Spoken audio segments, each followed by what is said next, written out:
morning guys. Magandang umaga sa inyo lahat dyan, mga kababayan, mga papsi. Magandang umaga po sa ating lahat. God bless us all, mga kababayan. At sa ating dyan, mga kababayan sa ibang bansa, magandang umaga, magandang tanghali, at magandang gabi sa inyo lahat, mga kababayan. Ingat-ingat po kayo sa inyong mga hanap buhay dyan, mga kababayan, mga kapaps. At mga kapaps, pag-usapan po natin ito ang ating VP Sara na palagi na lang umiiwas sa kanyang mga trial doon sa House of Representatives, mga kababayan. Diba, mga kababayan, nag-iwas na lang ito si Sara Duterte. Ang sinasabi niyang black bust ay hindi naman ata magiging katotohanan, mga kababayan. Ano sa tingin niyo, mga kababayan? Takot ata sa mga kumarap sa ating House of Representatives kasi baka hindi niya masagot ang mga katanungan sa kanya. Baka magkaiba-iba yung mga kasagutan ng mga kababayan. Kaya ayaw kumarap sa House of Representatives. Doon na lang sila palagi mag-respond sa kanilang SMNI at sila na lang ang nagbubulahan, mga kababayan. Kaya pala ayaw pumunta sa House of Representatives kasi lumabas na sa AMLAC at sa kanyang SALN. Ang kanyang SALN ay 88 million. Tapos mula 2019 hanggang 2004 at 2024 wala siyang cash sa kanyang SALN. Mga kababayan, iyon pala may mga pumapasok doon sa kanyang mga bank accounts na labas-pasok ang mga pera na umabot ng 6.7 billion pesos, mga kababayan, na transaksyon sa kanyang account. Tapos ang sinasabi niya na-interview siya na hindi niya daw alam bakit may account siya sa bangko. At ang sabi niya, hindi rin daw alam ng bangko bakit may account doon. Ano yun? Ghost. Ano yun? Bigla na lang lumitaw ang kanyang account. Iyon nga alam, pag kumuha ka ng debit card o mag-apply ka ng passbook, katakot-takot na hinahanap ng bangko sa'yo ng mga requirements. Merong kukunan ka ng barangay clearance, kukunan ka ng mga IDs mo, mga government IDs mo. Tapos tatanong ka saan nanggagaling ang pera mo, ano hanap buhay mo. Tapos sasabihin niya hindi alam ng bangko at hindi niya alam. Ikwento yan ni Sara Lustay sa mga kanyang supporter na mahihina ang kukuti na naniniwala sa kanila, mga kababayan. Ang hihina ng kukuti. Mga professional naman yung iba dyan, pero aywan ko bakit naging ganon. Mahirap pala kapag naging hindi na supporter yun yung diba, panatiko ka na, para mo na siyang sinasamba na kahit mali ang ginagawa, okay lang sa kanila, mga kababayan. Isipin nyo yan, 2019 to 2024 wala siyang cash flow sa kanyang SALN, yung lang figures na 88 million.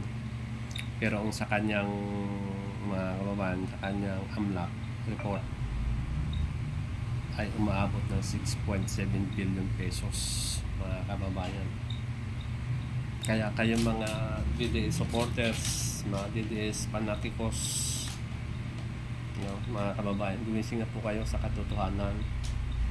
Ako noon ay naging supported din ako ni Rodrigo Roa Duterte noong 2016 siya ay naging tumakbo pagka-presidente. Nakipag-away sa social media, nakipag-away sa mga kamag-anak dahil lang sa pagsuporta kay Roa Duterte. Ng 2022 ganun din, mga kababayan, mga kapapsi. Todo suporta kay BBM at kay Sara. Nakipag-away sa social media pati sa mga kamag-anak Hanggang ngayon nga, galit pa. Hanggang ngayon nga, hindi pa ako binabati. Iba na yung timpla ng relasyon, mga kababayan. Kasi, BBM supporters na. Pero talagang loyalista tayo, mga kababayan. Kaya nang time na yun ng kay Rodrigo Roa Duterte, no choice tayo. Akala natin ay maging maayos ang bayan natin. Sa kanyang promise ng war on drug, maalis ang korupsyon within 3 months. Yun, napako. Yun at hindi naging walang katotohanan lahat, mga kababayan, na kanyang mga pinagsasabi. Bakit po ako umalis sa Duterte supporters? Yung minura niya ang Diyos, alipusta niya ang Diyos. Wala na siyang kinakatakutan. Kahit Diyos, minumura niya. Kaya doon nagsimula na wala na ako, umalis na ako sa pagiging Duterte supporters, mga kababayan. Pero BBM pa rin ako. Kahit magkano sila pipisaran noon, magka-unity sila, mga kababayan. Kaya mga kababayan dyan, sa mga fanaticos, sa mga DDS supporters, nag-isip na po kayo, mga kababayan. Kasi mga DDS, mga Duterte ay hindi yan pro-Philippines, hindi yan pro-Constitution. Sila ay pro-China, at ang gusto lang nila, sila ang masunod, mga kababayan. Diba? Nakita nyo naman, hindi pinapansin ng House of Representatives. Para sila lang ang batas, sila lang ang masunod. Kaya mga kababayan, gising po kayo. Lumalabas na ang mga bahon nila, lumalabas na ang katotohanan. Isipin nyo, mga kababayan, 18 ang sinabi ni Senator Trillanes na pumapasok sa account nila, tumugma sa AMLA. So ibig sabihin, mayroong katotohanan sa lahat ng mga sinasabi ni Senator Trillanes. Kaya hindi nila masampahan si Senator Trillanes, mga kababayan. Takot sila kay Trillanes. Ayaw nilang humarap sa korte. Baka pagdating sa korte ay lalabas lahat, lalo na mga bank accounts nila. At lalo silang mabisto ng taong bayan, mga kababayan. Kaya ang payo ko sa inyo, mga kababayan, mga mahal namin mga kababayan, umalis na po kayo sa mga Duterte. Hindi po sila naglilingkod sa bayan, sa totoo lang. Pag yan si Sara Duterte ay manalo, alam nyo ang una niyang gagawin dyan, maghihiganti lang yan at 10 ng kanyang mga kasamahan at kurokautin lang lahat ng kaban ng bayan, mga kababayan. Pasalamat tayo sa ating mahal na Pangulo, si PBBM, despite the fact na marami siyang batikos kaliwat kanan, pero todo trabaho para sa bayan natin. Siguro kung sa PBBM, yung ugali niya katulad ni Ferdinand Marcos Sr., ang lahat ng mga nagsasalita na laban sa kanya, na mga kung ano, mga pinagsasabi, katulad ni Sara Lustan, magpapatay niya si PBBM, pamilya ni PBBM, Speaker Martin, diba? Nakita natin yun nationwide sa kanyang pagsasalita. Nananalisik pa ang kanyang mga mata, mga kababayan. At ito naman si Baste, ganon din, ulo ni PBBM ang gusto niya. So lahat yun ay may mga ebidensya. Siguro kung si Apo Lacayon, baka kinabukasan lahat sila huli na, diba, mga kababayan?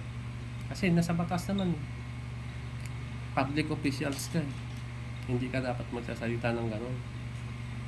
Pwede ka magsalita, pero kung sasabihin mo papatayin mo presidente pati yung pamilya niya, at si Speaker Martin, at yan si Basti, pati itong isang kakapsat-kapsat ka pa, Vice Mayor ka ng Isabela. Katrabaho ka ba? Wala ring etiquette ito si yung isang abogado. Talagang no? Walang etiquette.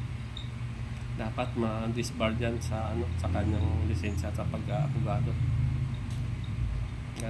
Mga abogado, mga attorneys dyan, nakita nyo naman ang kanyang pag-uugali. Parang hindi isang abogado nagsasalita sa kalye na ibang klase, tapos public officials pa, mga kababayan. Talagang inano niya mga taong bayan na umalsa sa gobyerno o isang inciting to sedition.